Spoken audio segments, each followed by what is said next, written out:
ഈ ഗോപേന്റെ ഒരു കാര്യം ഗായത്രിയോട് ഇഷ്ടമാണെന്ന് തുറന്നു പറഞ്ഞാൽ എന്താ? ഗായത്രി ഗോപേന്റെ മുഖത്ത് തന്നെ നോക്കി നിന്നു. ഗോപേട്ടൻ തിരിഞ്ഞു നടന്നു. സുഹേച്ചി അറിഞ്ഞായിരുന്നോ? എന്ത്? ആ ഒളിച്ചോടി പോയ ചന്ദ്രന്റെ മോളിലെ സോജ അവളൊരു സോറിയും പറഞ്ഞ് തിരിച്ചു വന്നു. എനിക്ക് പരദൂഷണം പറയുന്നത് താല്പര്യമില്ലെന്ന് നിനക്കറിയാലോ. എനിക്ക് എന്റെ കാര്യം നോക്കാൻ തന്നെ നേരമില്ല. പിന്നെയല്ലേ ചന്ദ്രന്റെ സൂര്യന്റെ മക്കളുടെ കാര്യം നോക്കി നടക്കാൻ പോകുന്നു. നാണമില്ലല്ലോ ഇതും പറഞ്ഞുകൊണ്ട് നടക്കാൻ.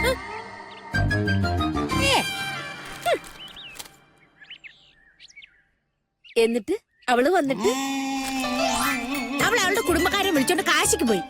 അല്ല പിന്നെ എല്ലാം അറിയുകയും ചെയ്യണം. ഒരു പൊടിക്കങ്ങ് താഴാനും വയ്യ.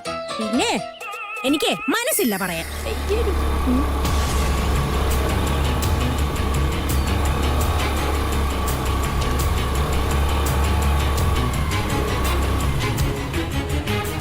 ആരാ സുഹേച്ചി കാട്ടുമാക്കന്മാര്? അവനെ ഇറക്കി വിടെ. അതോ ഞങ്ങൾ അകത്തേക്ക് കയറണോ? നീയൊക്കെ ഏതാടാ? എന്താണ് നിനക്കൊക്കെ വേണ്ടത്? അയ്യോ നമുക്ക് പോയാലോ? പോകാനോ? എടാ നമ്മള് ഗുണ്ടകളല്ലേ? ആ പിന്നല്ലേ. ശരിയാണല്ലോ. നമ്മള് കൊണ്ടിട്ടല്ലേ ഇവിടുന്ന് പോകും. എടാ നമ്മൾ അവരെയും കൊണ്ട് ഇവിടുന്ന് പോകുള്ളൂന്ന്.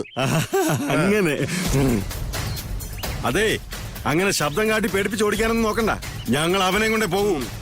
നിങ്ങൾ വന്നപ്പോ പോലെ പറയുവാണല്ലോ അവനെ കൊണ്ട് പോവൂ, അവനെ കൊണ്ട് പോകുന്നു. എന്താ ഈ അവന് പേരില്ലേ? അവന്റെ പേര് പോലും ഉച്ചരിക്കാൻ ഞങ്ങൾക്ക് മടിയാ. അവനെ വിളിക്കുന്നോ ഇല്ലയോ? ഇല്ല. എന്നാ പിന്നെ അവൻ വരുന്നവരെ വെയിറ്റ് ചെയ്യാം അല്ലേ അണ്ണാ? ഞങ്ങൾ അവനെ കൊണ്ടേ പോകും. അല്ല അവർക്ക് നമ്മളെ കണ്ടിട്ട് പേടിയില്ല അണ്ണാ. എങ്ങനെ പേടിക്കാനാ? ഈ ഉണ്ണിയൊക്കെ വെച്ചിട്ട് വന്ന കാണുന്നവർക്ക് കോമഡിയാ ഫീൽ ചെയ്യുന്നത്. അവനൊരു ഐഡിയ. രാവിലെ വെറുതെ ബബിൾഗം വേസ്റ്റ് ആക്കി. എന്നാ പിന്നെ ഞാനും കളഞ്ഞേക്കാം. 53, 54, 55, 56.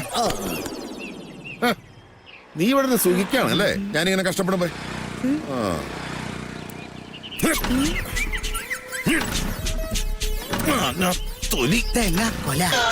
എന്താ ഞാനൊരു പ്രാസൊപ്പിച്ച് പറഞ്ഞതാ.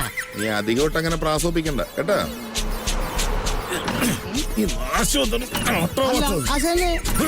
ആശാനെ ഈ ചവിട്ട് ഭാര്യമാർക്ക് ഇഷ്ടായിരുന്നെങ്കിൽ അവരെന്നേ നേരെയായി പോയേനെ. എടാ ഈ വണ്ടി നിന്നെ പോലെ തന്നെ.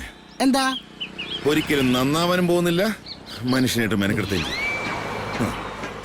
എന്നാലും ഞാൻ തോറ്റു കൊടുക്കില്ലടാ. ആശാൻ ഈ ഇടയ്ക്കായിട്ട് ആട്ടുസൂപ്പാണ് കഴിക്കുന്നത്. ഇത്ര നേരമായിട്ടും സ്റ്റാമിനയ്ക്ക് ഒട്ടും കുറവില്ലല്ലോ. എടാ കനക, ആ ബാങ്കിലെ കാര്യം ഓർക്കുമ്പോഴേ സ്റ്റാമിനയൊക്കെ താനെ വരും.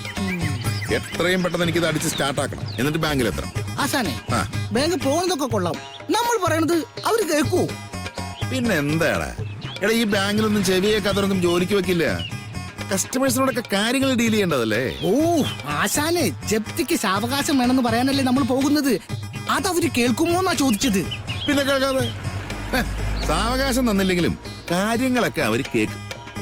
അല്ലേ നീ കണ്ടോ? ആ സിറ്റുവേഷന് പറ്റിയ പാട്ട്. സുഖമാണല്ലോ. എന്താ സുഖോ? എടി ഞാൻ ബാങ്കിലേക്ക് പോവാ. ബാങ്കിലേക്കാണെങ്കിൽ പോവണ്ട. അതെന്താ ഞാൻ പോയാല്? പ്രേമേട്ടൻ പോവണ്ടെന്നല്ലേ പറഞ്ഞത്? എടി ഇന്നേക്ക് ജപ്തിയുടെ ലാസ്റ്റ് ഡേറ്റ്. ബാങ്കിൽ ചെന്ന് മാനേജരെ കണ്ട അവധി നീട്ടി വാങ്ങിയില്ലെങ്കിൽ അവരെല്ലാരും കൂടെ വീട്ടിലേക്ക് വന്ന് ഓംകാര നടനമാടുവേ. എടി ബാങ്കുകാര് വീട്ടിൽ വന്ന് ജപ്തി ചെയ്ത് നമ്മളെ ഇറക്കി വിടുമെന്ന്. അതിങ്ങി തന്നെ എന്റെ ലാലേട്ട ബാങ്കുകാരൊക്കെ ഇങ്ങ് എത്തി. അവര് ഞങ്ങള് ജപ്തി ചെയ്യുന്നതിന് മുമ്പ് ഒന്ന് വേഗം വാ. ദൈവമേ, ചതിച്ചോ? ഓ ദൈവമല്ല ചതിച്ചത്, ആ ബാങ്ക് മാനേജറാ. 2 തടിമാടന്മാരെ അങ്ങേരും ഇങ്ങോട്ട് പറഞ്ഞു വിട്ടിരിക്കുന്നേ.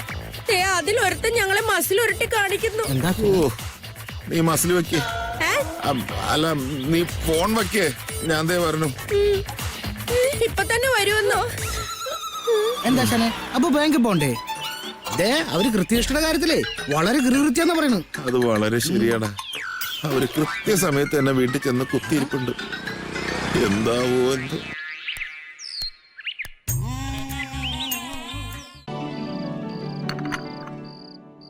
എന്റെ സുഹേച്ചി, ഒരാൾക്കൊരു 10 രൂപ കൊടുക്കാനുണ്ടെങ്കിൽ എനിക്ക് കിടന്ന ഉറക്കം വരില്ല. അതെങ്ങനെ കൊടുക്കാതിരിക്കാന്ന് ആലോചിച്ചിട്ടല്ലേ നിന്റെ ഉറക്കം പോകുന്നത്? അതല്ല, വെറും 10 രൂപയ്ക്ക് ഞാൻ വില കൽപ്പിക്കുന്നുണ്ടെന്നാ പറഞ്ഞത്. അല്ല, നീ ഇപ്പൊ എന്താ പറഞ്ഞുകൊണ്ട് വരുന്നത്? എന്നോട് വാങ്ങിച്ച 1000 രൂപ എന്താ തരാത്തത്? എനിക്ക് നാളെ ഇച്ചിരി ആവശ്യങ്ങളൊക്കെ ഉള്ളതാ. ഓ, അപ്പൊ അതാണ് കാര്യം. ഇങ്ങനെ വളഞ്ഞു കിടന്ന് മൂക്കി തൊട്ടതിന്റെ കാര്യം ഇതാണ്. ചേച്ചിയായിട്ട് അറിഞ്ഞ കാശിങ് തരില്ലെന്ന് മനസ്സിലായി. അതുകൊണ്ട് നാണം കെട്ടി ഞാൻ അങ്ങോട്ട് ചോദിച്ചത്. എനിക്കങ്ങ് വേണ്ട നിന്റെ കാശ്. ദേ, പ്രേമേട്ടൻ വന്ന അപ്പ വാങ്ങിച്ചു തരും നിന്റെ 1000 ഉലുവ. വാങ്ങിച്ചു തന്നാ കൊള്ളാം. യുദ്ധഭൂമിയാണോ എങ്കിൽ പട്ടിണി കിടക്കുന്നതാ ബെസ്റ്റ് ഓപ്ഷൻ. പിന്തിരിഞ്ഞു പോകുന്നത് ബുദ്ധി. പ്രേമേട്ട, അവിടെ നിന്നേ. ദേ, ഒന്നിങ്ങോട്ട് വന്നേ. കൊടുക്ക് പ്രേമേട്ട ഇവിടെ 1000 ഉലുവ. എന്റെ പുന്ന സുഹു, വിഷം വാങ്ങിച്ചു തിന്നാൻ പോലും വഴിയില്ലാതെ നിൽക്കാണ് ഞാൻ. 1000 പോയിട്ടൊരു 100 രൂപ പോലും തികച്ചെടുക്കാൻ എന്റെ അടുത്തില്ല. എനിക്ക് എന്റെ 1000 രൂപ കിട്ടിയേ പറ്റൂ. ഫേഷ്യൽ ക്രീം ഒക്കെ തീർന്നിരിക്കുവോ? അവളുടെ ഒരു ഫേഷ്യൽ ക്രീം മനുഷ്യനോട് ആ ജപ്തി ഒന്ന് ഒഴിവാക്കാൻ വേണ്ടി രാവിലെ വല്ല നെട്ടോട്ടോടി നടക്കാണ്. എന്നിട്ട് ബാങ്കിലെ പ്രശ്നം തീർന്നോ? അപ്പോഴാണല്ലോ ഗുണ്ടകൾ വന്നത്. എന്നിട്ട് ഗുണ്ടകളുടെ പ്രശ്നമെങ്കിലും തീർന്നോ? അതാണല്ലോ നാളെ രാവിലത്തേക്ക് വെച്ചിരിക്കണം. നാളെ രാവിലെ പലിശക്കാരൻ അവറാച്ചനോട് കാശ് അറേഞ്ച് ചെയ്യാൻ പോവാന്ന് പറഞ്ഞിരിക്കുന്നത്. അതൊക്കെ വൈകിട്ടത്തെ കാര്യം. അപ്പൊ വൈകിട്ട് പ്രോഗ്രാമിന്റെ ആൾക്കാരെ കാണാൻ പോണ്ടേ? അല്ല, അത് പിന്നെ സമയമുണ്ടല്ലോ. ചുരുക്കത്തിൽ ഒന്നും ചെയ്തിട്ടില്ല. പന്തം കൊണ്ട പെരിച്ചഴി പോലെ അങ്ങോട്ടും ഇങ്ങോട്ടും ഓടിയത് തന്നെ മെച്ചം അല്ലേ? എന്നിട്ട് അവനെന്തിയാ കനകൻ? അത് പറഞ്ഞപ്പോഴാ ഞാൻ ഒരുത്തന്നെ കഷ്ടപ്പെട്ട ഒരു 500 രൂപ കടം വാങ്ങിച്ചു. അതിൽ നിന്നൊരു 300 രൂപ എന്നോട് കടം വാങ്ങിച്ചിട്ട് ഇപ്പൊ വരാന്ന് പറഞ്ഞാൽ എങ്ങോട്ടാ പോയിരിക്കണവൻ? ബെസ്റ്റ്. ഇതിലെങ്കിലും ഒരു ഒത്തൊരുമ കണ്ടല്ലോ, സന്തോഷം.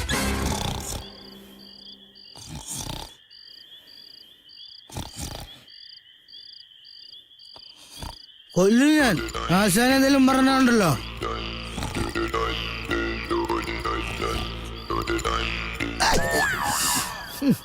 ഒതുവായിരുന്നു. ഞാനിത് എവിടെ കിടക്കണത്? ഓ, എന്റെ സ്വർഗത്തിൽ തന്നെയാണോ? ഒന്ന് സംഘർഷമനം നടത്തിയേക്കാം. ഒഴുകി വരും യാമങ്ങൾ തോറും കൊതി തിരുവോളം. അയ്യോ വേണ്ട, ഈ ഉറങ്ങിക്കിടക്കുന്ന പ്രേതങ്ങളൊക്കെ എന്തിനാ ഈ പാതിരാത്രി വിളിച്ചുണർത്തണം?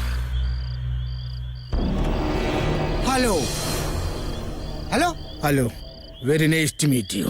Same to you. അല്ലെങ്കിൽ എല്ലാ മലയാളിയും ഒരു വൃത്തികെട്ട സ്വഭാവം. ഈ ഒരു കാര്യത്തിന് കമ്പനി വേണമെന്ന്. Very bad.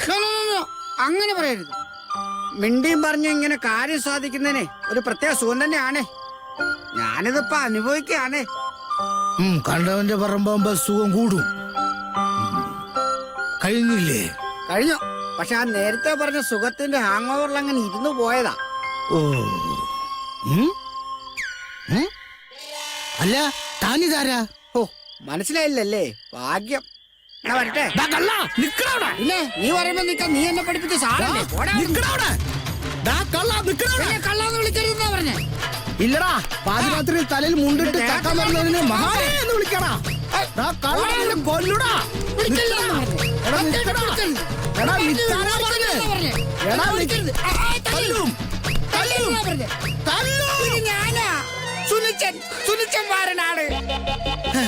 ആഹാ, തലേന്ന് തുണി മാറ്റിയത് കൊണ്ട് കൊള്ളാം. അല്ലെങ്കിൽ ഈ തുണിയിൽ നിന്ന് പൊതിഞ്ഞു കെട്ടി കൊണ്ടുവന്നേ. നീ എന്തിനാണ് ഓടിയത്? ഓടിച്ചത്? നീ എന്തിനാണ് ഒളിച്ചിരുന്നത്? ഭയന്നിട്ടാടാ. അപ്പൊ കാലത്ത് വന്ന ഗുണ്ടകളോ? അളെ എന്നെ തിരക്കി വന്നതാ. ക്ലിയർ ആയിട്ട് പറയാം. ആശാൻ എന്റെ കൂടി പൊറുക്കണം. നിന്റെ കൂടെ കൊടുക്കണം. അപ്പൊ എന്റെ ഭാര്യയോട് ആര് പൊറുക്കൂടാ? അയ്യോ, അതല്ല, എന്നോട് പൊറുക്കണമെന്ന്, മാപ്പാക്കണമെന്ന്. നിന്ന് മാപ്പിന് അപ്പീല് കൊടുക്കാതെ വന്ന കാര്യം പറയണ. ആശാൻ എന്നോട് ക്ഷമിച്ചെന്ന് പറ. അതൊക്കെ പറയാം. പക്ഷെ അതിനു മുമ്പ് ആ മസില് പെരുത്തോമാര് എന്തിനാണ് എന്റെ മുറ്റത്ത് വന്നതെന്ന് നീ പറയണം. ആശാൻ അറിയാമല്ലോ എനിക്ക് ചില ചിട്ടിപ്പരിപാടിയുള്ള കാര്യം. അതുകൊണ്ട് ആശാന ഇവന്റെ കുടുംബം കഴിഞ്ഞു പോണത്. അങ്ങനെ പറഞ്ഞു കൊടുക്കടാ. എടാ, ഞാൻ ചോദിച്ചതിന് സമാനം പറയടാ. നീ ചിട്ടിയോ പാട്ടമോ എന്തെങ്കിലും നടത്തും. അവന്മാര് നിന്നെ തിരക്കി എന്തിനാ എന്റെ വീടിന്റെ മുറ്റത്ത് വന്നത്? അത് പിന്നെ ആശാന് ഈ ചിട്ടിയും ചട്ടിയൊക്കെ ആവുമ്പോ തട്ടി മുട്ടിയിരിക്കുന്നാണല്ലോ ചൊല്ല്. കപ്പലണ്ടി കച്ചവടത്തിനല്ല, ഒരു കാറ് വാങ്ങേണ്ട കാര്യം പറഞ്ഞില്ലേ? കാർ വാങ്ങിച്ച എങ്ങനെയാണ് സൈഡ് ബിസിനസ് ആവുന്നേ? ചേച്ചി ഇങ്ങോട്ട് വന്നേ. എന്നോട് പറഞ്ഞത് വള്ളി പുള്ളി തെറ്റാതെ ആശാനോട് പറഞ്ഞു കൊടുത്തേ. മനസ്സിലായി. പ്രേമേട്ടാ, കാറ് വാങ്ങിയ എനിക്ക് ഡ്രൈവിംഗ് പഠിക്കാം. ഒരു ചായ കുടിക്കാൻ വേണ്ടി ആരെങ്കിലും ചായക്കട വാങ്ങൂടാ? എന്റെ പൊന്നു സുഹു, നിനക്ക് ഡ്രൈവിംഗ് പഠിക്കാൻ വേണ്ടി ഡ്രൈവിംഗ് സ്കൂളിൽ പോയാൽ പോരെ? അതിന് കാർ വാങ്ങിച്ച കാശ് വേണോ? അല്ല ആശാനെ, ഇങ്ങോട്ട് നോക്കിയേ. നമ്മൾ ഒരു കാറ് മേടിക്കുന്നു, അതിൽ സുഹാസിനി ചേച്ചി ഡ്രൈവിംഗ് പഠിക്കുന്നു. നമ്മളൊരു ഡ്രൈവിംഗ് സ്കൂൾ തുടങ്ങുന്നു, സുഹാസിനി ഡ്രൈവിംഗ് സ്കൂൾ.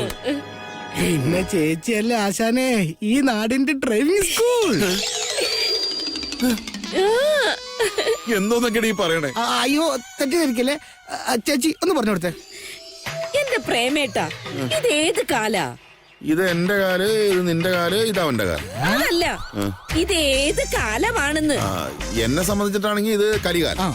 കുറച്ചുകൂടി വ്യക്തമായിട്ട് പറഞ്ഞാൽ കഷ്ടകാലം. അല്ല, പീഡനകാലം. അത് ഏറ്റവും അധികം നടക്കുന്നതേ ഇതുപോലുള്ള ഡ്രൈവിംഗ് സ്കൂളുകളിലാ. ദേ, ഞാനൊരു ഡ്രൈവിംഗ് സ്കൂൾ തുടങ്ങിയാലേ പെൺകുട്ടികൾക്ക് പീഡന ഭയമില്ലാതെ വന്ന് ഡ്രൈവിംഗ് പഠിക്കാം. വരുന്നവരൊക്കെ നല്ല കാശ് തരും, പിന്നെ ഗുരുദക്ഷിണയായിട്ട് നല്ല ടിപ്സും കിട്ടും. ആശാനെ, അങ്ങനെ ചേച്ചി ഈ നാട്ടിൽ ടോപ്പ് ആവും. ടിക് ടോപ്പ്. അങ്ങനെ ഒരു വരുമാന മാർഗമാകുമെങ്കിൽ ആകുമെങ്കിൽ കാർ വാങ്ങിക്കുന്ന കാര്യവും ഡ്രൈവിംഗ് സ്കൂൾ തുടങ്ങുന്ന കാര്യവും എന്റെ പ്രേമേട്ടാ, ഇനി ആ കുന്തത്തിൽ കയറി നടക്കാത്തേന്റെയാ. ലാലേട്ടനെ കൊണ്ട് കൊള്ളാഞ്ഞിട്ടാ, പറഞ്ഞിട്ട് കാര്യമില്ല. അവള് പറയുന്നതിനൊത്തങ്ങ് തുള്ളുവോ. എന്തായാലും ഇങ്ങോട്ട് വരട്ടെ, ഇതിനൊരു തീരുമാനം ഉണ്ടാക്കിട്ട് തന്നെ പറഞ്ഞു. തിരിച്ചു പോയേക്കാം. ലാലേട്ടാ, മിണ്ടാതെ അങ്ങ് പോവാണല്ലേ? രണ്ട് കൊച്ചു വർത്താനം പറയാൻ വേണ്ടിയാ വന്നത്. നീ തിരക്കാണെന്ന് മനസ്സിലാക്കിയപ്പോ തിരിച്ചു പോവാൻ നോക്കിയതാ. അള്ളാ, അതെ, അഭിനയം അങ്ങ് നാടകത്തിൽ മതി കേട്ടാ. ഹേമു, നിന്റെ മുന്നിൽ വരുമ്പോ ഞാൻ അറിയാതെ ആ പഴയ റൊമാൻറ്റിക് ഹീറോ ആയി മാറുന്നു. കാരണേ നീ അത്രയ്ക്ക് സുന്ദരിയടി. അയ്യടാ, അങ്ങനെ സൂചിപ്പിക്കല്ലേ. കാറ് ബുക്ക് ചെയ്തല്ലേ? കാറോ? ഏത് കാറ്? മഴക്കാറ്. ദേ മനുഷ്യ, എന്റെ മുമ്പിൽ പൊട്ടം കളിക്കരുത് ഞാൻ പല പ്രാവശ്യം പറഞ്ഞിട്ടുണ്ട്. നീ ഇതെങ്ങനെ അറിഞ്ഞടി? ഇത്തിരി തീവെള്ള അകത്തി എന്നാലേ കനകിന്റെ മനസ്സിന്റെ കഥക് കറകറാ ശബ്ദത്തിൽ തുറക്കുന്ന ലാലേട്ടന് നന്നായിട്ടറിയാലോ. കാറ് വാങ്ങിക്കുന്ന കാര്യവും ഡ്രൈവിംഗ് സ്കൂള് തുറക്കുന്ന കാര്യവും ഒക്കെ അവൻ വള്ളി പുള്ളി തെറ്റാതെ എന്നോട് പറഞ്ഞു. തിണ്ടി കനക, നിന്റെ കൂടെ നിന്ന് കാലേ ചവിട്ടുന്ന പരിപാടി ഇതുവരെ നിർത്തിയില്ലല്ലേ? ഈ വീട് ജപ്തിയുടെ വക്കിലാ നിക്കുന്നേന്ന് അറിയാലോ. അപ്പോഴോ ഒരു കാറും വെറുതെ ആഡംബരം കാണിക്കാൻ. ദേ, എന്നെ കൊണ്ടൊന്നും പറയിപ്പിക്കല്ലേ. എടീ, അത് പിന്നെ സംഗതി അറിഞ്ഞപ്പോ അതിലൊരു സാധ്യത ഞാൻ കണ്ടു. പിന്നെ സീസൺ കഴിയാ, എടി ജീവിക്കാനൊരു മാർഗം വേണ്ടേ? വേണം വേണം. ജപ്തി ചെയ്ത് ഇവിടുന്ന് ഇറക്കി വിടുമ്പോഴേ എല്ലാവർക്കും കൂടെ ആ കാറിൽ കിടന്നങ്ങ് ഉറങ്ങാം. റിഹേഴ്സൽ ക്യാമ്പ് അതിനകത്താക്കാം. എന്റെ ഹേമേ, ഈ ഡ്രൈവിംഗ് സ്കൂൾ എന്നൊക്കെ പറഞ്ഞാൽ നല്ല വരുമാനം കിട്ടുന്ന ഒരു പരിപാടിയാണെന്നേ. എടി, നമ്മുടെ പകുതി ചെലവ് അതിൽ നടന്നു. ഞാൻ അതിലും നല്ല ഗുണമുള്ള കാര്യം പറഞ്ഞിട്ട് നിങ്ങൾ അത് മൈൻഡ് പോലും ചെയ്തില്ല. നീ എന്തു പറഞ്ഞു? മമ്മി ആൻഡ് മീ എന്നുള്ള ടെലിവിഷൻ ഡാൻസ് റിയാലിറ്റി ഷോയില് ഞാനും മാളും പങ്കെടുക്കാൻ പോകുന്നെന്ന് നിങ്ങളോട് പറഞ്ഞതല്ലേ? ഓ, അതോ. എടി, അവിടെ പോയി തുള്ളി കളിച്ചിട്ട് എന്ത് കിട്ടാനാ? ഓ, എന്ത് കിട്ടാനാന്ന്. എന്റെ മോളുടെ നടു പോയാലും വേണ്ടില്ല, ഒരു കിടപ്പാട് ഒപ്പിക്കാൻ പറ്റുമെന്നാണ് ഞങ്ങള് നോക്കുന്നത്. നീ എന്തൊക്കെയാണ് ഹേമു ഈ പറയുന്നേ? എന്റെ മനുഷ്യ, ഡാൻസ് റിയാലിറ്റി ഷോയിൽ പങ്കെടുത്ത് വിജയിക്കണെങ്കിലേ ചില്ലറ പാടൊന്നും പെട്ടാ പോരാ. നടുവിന്റെ നട്ടും ബോൾട്ടും ഒക്കെ ഇളകും. കിട്ടാൻ പോകുന്നതേ 1.5 കോടിയുടെ ഫ്ലാറ്റാ. ഇവിടുന്ന് ഇറങ്ങേണ്ടി വന്നാലും കേറി കിടക്കാൻ ഒരു കിടപ്പാടാവുമല്ലോ. ശരി, ഞാനിപ്പോ എന്താ വേണ്ടേ? എനിക്കും എന്റെ മോൾക്കും നാടോടി നൃത്തം പഠിക്കാനായിട്ട് എത്രയും പെട്ടെന്ന് ഒരു മാഷിനെ കണ്ടെത്തി തരണം. എപ്പോ വേണം? നാളെ തന്നെ വേണം. ശരി, നാളെ തന്നെ മാസ്റ്റർ ഇവിടെ എത്തിയിരിക്കും. ആണോ? നടനശ്രീ താമരക്കുളം താമരാക്ഷൻ.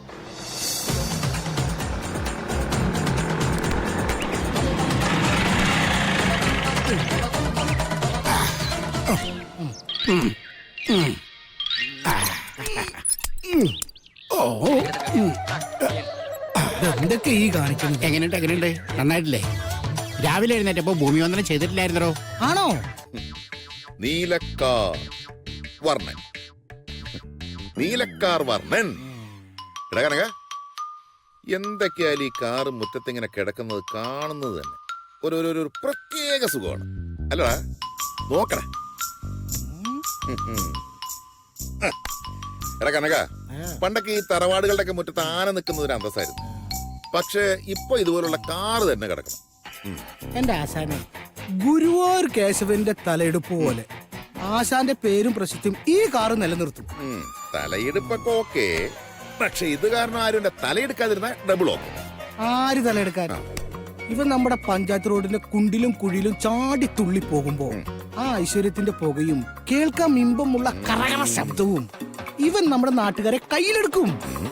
എടുക്കൂടാ? പിന്നെ എടുക്കാതെ. ഇനി മുതൽ നമ്മുടെ വണ്ടിയുടെ പേരിൽ ആശാൻ അറിയപ്പെടാൻ പോകുന്നത് യവനിക പ്രേംലാലിന്റെ കാർ. പോകെ പോകെ ആളുകൾ ഇങ്ങനെ പറയും, ആ കിടക്കുന്നത് യവനിക പ്രേംലാൽ മുതലാളിയുടെ കാറാണെന്ന്. കനകോ, നീ ഒന്നുകൂടി ഒന്ന് പറഞ്ഞേടാ. ദേ കിടക്കുന്നത് യവനിക പ്രേംലാൽ മുതലാളിയുടെ കാറാണെന്ന്. എന്റെ അമ്മോ, എടാ രോമാഞ്ചം.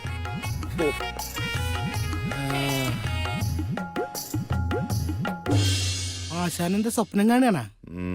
അതേടാ, ഞാനൊരു മധുര സ്വപ്നം കാണും. നമ്മുടെ നാടകം കളിക്കാനായി നിങ്ങളെല്ലാവരും നമ്മുടെ നാടക വണ്ടി പോണു.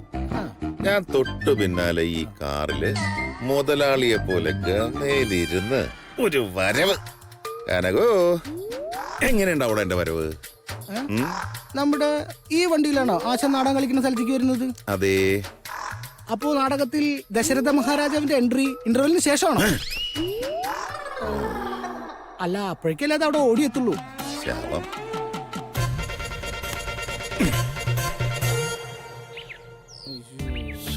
എത്ര സമയായിടത്? ഇതെന്താണ് ആശാനെ, അവിടെ ചെല്ലുമ്പോ അമ്പലം പൂട്ടുവോ? അതെ, നമ്മള് കല്യാണത്തിനൊന്നുമല്ല പോകുന്നേ, അമ്പലത്തിലേക്കാ. കുറച്ചൊരുങ്ങിയാ മതി. വേം വാ. അക്കാര്യത്തിൽ ഈ സ്ത്രീകളൊക്കെ ഒറ്റ കെട്ട ആശാനെ. ചത്തോരെ കാണാൻ പോയാലും ചമഞ്ഞേ പോകും. അത് ശരി. അതിന്റെ ഇടയ്ക്ക് നീ ആ പഴഞ്ചൊല്ലും മാറ്റിയ. ഇവിടെ പൊട്ട ചത്ത് കിടന്നാലും ചമഞ്ഞേ കിടക്കാവും. അതാണ് കറക്റ്റ്. വല്ലതും മനസ്സിലായ? ആ, ഒരാള് ചമഞ്ഞു വന്നു. പ്രേമേട്ടാ, ഞാൻ റെഡി, നമുക്ക് പോവാം. അല്ല, ഹേമ ഒന്നില്ലേ? അതെ, ഡ്രൈവിംഗ് സ്കൂൾ നടത്താൻ പോകുന്നത് ഞാനാ, അല്ലാതെ ഹേമയല്ല. സുഹാസിനി ചേച്ചി, അത് പറഞ്ഞ് ശരിയായില്ല. ഒരു കാര്യത്തിന് പോകുമ്പോ പക്ഷപാതം കാണിക്കരുത്. എടാ കനക, നീ അല്ലേലും പണ്ടേ അവളുടെ പക്ഷം പിടിച്ച് സംസാരിക്കും. രണ്ടും കൂടി ഒക്കും. നീയും കുളിക്കില്ല, അവളും കുളിക്കില്ല. ദേ, ഞാൻ കുളിച്ച് റെഡിയായിട്ട് അവിടെ പല്ല് പോലെ തേക്കാതെ നിൽക്കുക. എന്റെ ഈ ബിസിനസ് മുടക്കാൻ വേണ്ടി മനഃപൂർവ്വം കുളിക്കാതെ പോലും അവൾ അമ്പലത്തിൽ വന്നിരിക്കും. അതെ, കുളിക്കാതെ അമ്പലത്തിൽ പോകുന്നത് നിങ്ങളുടെ കുടുംബക്കാരാ. നിങ്ങളുടെ ഒരു അമ്മാവനുണ്ടായിരുന്നല്ലോ, അങ്ങേർക്ക് വെള്ളം കണ്ടാലേ പേ പിടിച്ച പട്ടിയുടെ അവസ്ഥയായിരുന്നു. നിങ്ങളുടെ കുടുംബക്കാർക്ക് വേണ്ടിയാ ഈ അത്ര സ്പ്രേ ഒക്കെ കണ്ടുപിടിച്ചിരിക്കുന്നത്. എന്റെ കുടുംബക്കാരെ പറഞ്ഞാലുണ്ടല്ലോ, ചാണകത്തിന് ചൂലുമൊക്കെ നല്ല വീക്ക് വെച്ചാണ് ഞാൻ. ആഹാ, എങ്കിൽ പിന്നെ അത് കഴിഞ്ഞ് മതി നിങ്ങളുടെ ഈ പാട്ടക്കാരന്റെ പൂജ. ഒന്ന് നിർത്തണോടി. അമ്പലത്തിലേക്ക് പോകുമ്പോഴെങ്കിലും നല്ല മനസ്സോടെ കയറ്. അത് എന്നോടല്ല പറയേണ്ടത്, ഇവളോടാ. രണ്ടുപേരോടും കൂടി തന്നെ ഞാൻ പറഞ്ഞത്. ഇതേ നമ്മുടെ വണ്ടിയാ, ഇത് പൂജിക്കാൻ വേണ്ടിയാ നമ്മൾ അമ്പലത്തിൽ പോണേ. അതുകൊണ്ട് ഐശ്വര്യമായിട്ട് രണ്ടുപേരും വലത് കാലം വെച്ച് വണ്ടി കയറും. ഞാൻ ഇടത് കാലം വെച്ചാ കയറൂ. ഇടതെങ്കിൽ ഇടത്, ഏതെങ്കിലും കാലം വെച്ച് കയറും. ഓ, അവിടെ നിന്ന് എത്തിയാ മതി. എനിക്ക് ഒന്ന് മാറണം, ഇരിക്കാൻ സമ്മതിക്കില്ല. അങ്ങോട്ട് മാറിയുന്നേ. ആഹാ, ഞാൻ കേറിട്ട് കയറിയാ മതി. നിങ്ങൾ പുറകില് നിന്റെ പട്ടി ഇരിക്കും. അപ്പൊ നിങ്ങൾ പുറകിൽ തന്നെ ഇരുന്നാ മതി. മര്യാദക്ക് പുറയും പൊരിക്കടി. ഇവര് ഈ കാറ് പ്രേമേട്ട, കാർ എന്റെ ആവശ്യത്തിന് വാങ്ങിയതാ. അതുകൊണ്ട് ഈ കാറിൽ ഞാൻ ഫ്രണ്ടിലിരിക്കും. ലാലേട്ടാ, ഞാൻ ലാലേട്ടന്റെ ഭാര്യയാണെങ്കിൽ ഫ്രണ്ടിൽ ഞാൻ ഇരിക്കും. ശരി ശരി, ഇനി ഞാനൊരു തീരുമാനം പറയാം. രണ്ടുപേരും ഫ്രണ്ടിലിരിക്കണ്ട. പിന്നെ എടാ കനക, കേരള ഫ്രണ്ടിൽ. അതെ, വല്ലതും കേറണമെങ്കിൽ കേറ്, ഇല്ലെങ്കിൽ ഞങ്ങള് പോവും. പ്രേമേട്ട, നമുക്ക് പോവാം. മാറി അങ്ങോട്ട്. അതെ, അങ്ങനെ ഇപ്പൊ സൂഹിക്കണ്ട. നീങ്ങിയിരിക്കാൻ കുറച്ച് നീ അങ്ങോട്ട് നീങ്ങിയിരുന്നേ. നിങ്ങൾക്ക് അങ്ങ് നീങ്ങിയിരുന്നാ പോലെ. എന്റെ ദേഹത്ത് മുട്ടരുത്. ആ, പിന്നെ ദേഹത്ത് മുട്ടി അങ്ങ് ഉരുകി. അച്ഛനെ വണ്ടി എടുക്കാശനെ, ഇല്ലെങ്കിൽ ഇത് വാഗൻ രാജ്യത്തേക്കാളും വലിയ ദുരന്താവും.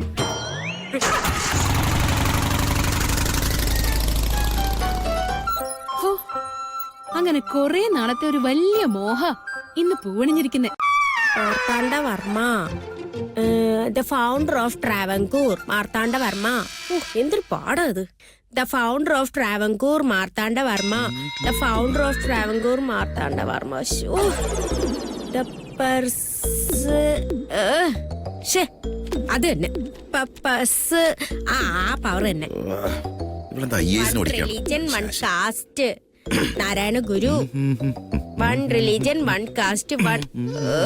നാരായണ ഗുരു, നാരായണ ഗുരു, നാരായണ ഗുരു. ഓ, പഠിച്ചിട്ട് തലേ കേറുന്നില്ല. നീ എന്റെ തലേ കയറണത്.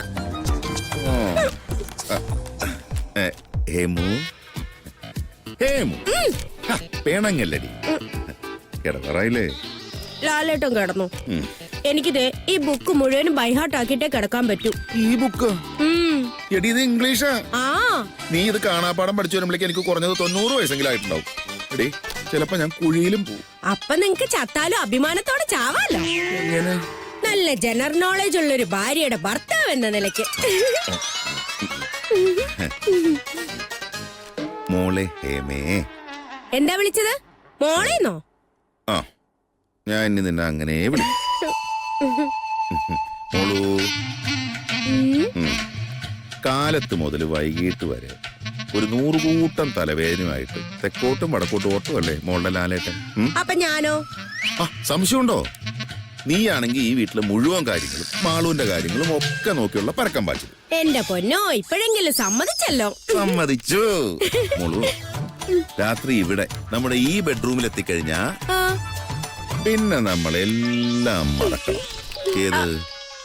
ഇതേ, ഇത് നമ്മുടെ മാത്രം ലോകമടി.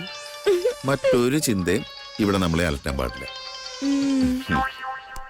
ഇവിടെ ഞാനും നീയും നമ്മുടെ സന്തോഷവും മാത്രം. എന്താ? അതല്ലേ അതിന്റെ ഒരു ഒരു ഒരു ഒരു ഒരു ഏത്? എന്നാലേ ഞാനൊരു കാര്യം ചോദിക്കട്ടെ? ചോദിക്കേ. അല്ലേ വേണ്ട? ചോദിക്കടാ. ചോദിക്കട്ടെ? ചോദിക്കേ. പിന്നെ ഈ പാനിപ്പട്ടി യുദ്ധം നടന്ന വർഷം ഏതാ? അറിയില്ലേ?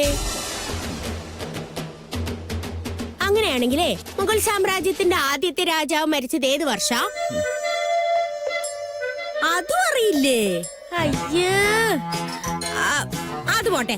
ഈ ഉപ്പ് സത്യാഗ്രഹത്തിൽ ആരൊക്കെ പങ്കെടുത്തു? ഞാനും നിന്റെ അച്ഛനും അവളുടെ അമ്മൂമ്മയുടെ ഒരു പാനിപ്പട്ടി യുദ്ധം. എടീ, പ്രണയവിവശനായ ഒരു ഭർത്താവും മനമൊരുക്കി പ്രാപിയാലുണ്ടല്ലോ, നീ അടക്കമുള്ള സകല ഭാര്യമാരും ഇരുന്നിരിപ്പിൽ ദഹിച്ചു കൂടി. ഒരു സ്റ്റേജിൽ പരാജയപ്പെട്ടുണ്ട് ഈ പ്രേംലാൽ എന്ന നടൻ പരാജയപ്പെടില്ല. അടുത്ത സ്റ്റേജ് നോക്കൂടി. വരട്ടെ.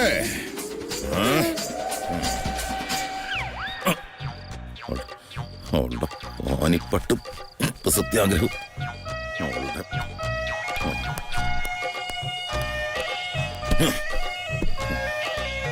കാണിച്ചു കൊടുക്കാൻ ഞാൻ എന്റെ അടുത്തേ അവക്കറിയില്ല എന്നെ.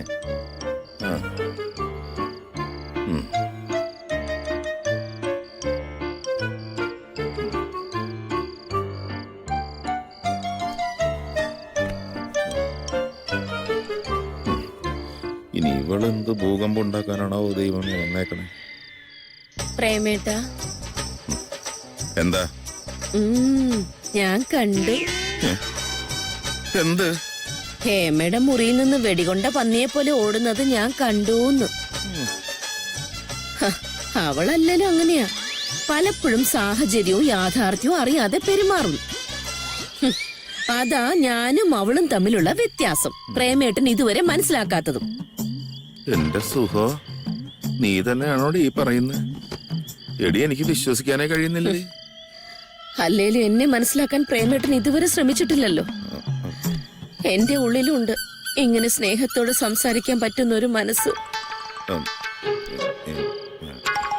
പ്രേമേട്ട, ആരൊക്കെ ഉണ്ടായാലും പ്രേമേട്ടനെ ശരിക്കും അറിയാവുന്നത് എനിക്ക് തന്നെയാ. പ്രേമേട്ടന്റെ ഇപ്പോഴത്തെ ഈ മാനസികാവസ്ഥ എനിക്ക് നന്നായിട്ട് മനസ്സിലാവും. എന്റെ സുഖു, നിന്റെ ഉള്ളിൽ ഇത്രയും സ്നേഹമൊക്കെ ഉണ്ടായിരുന്നോടി.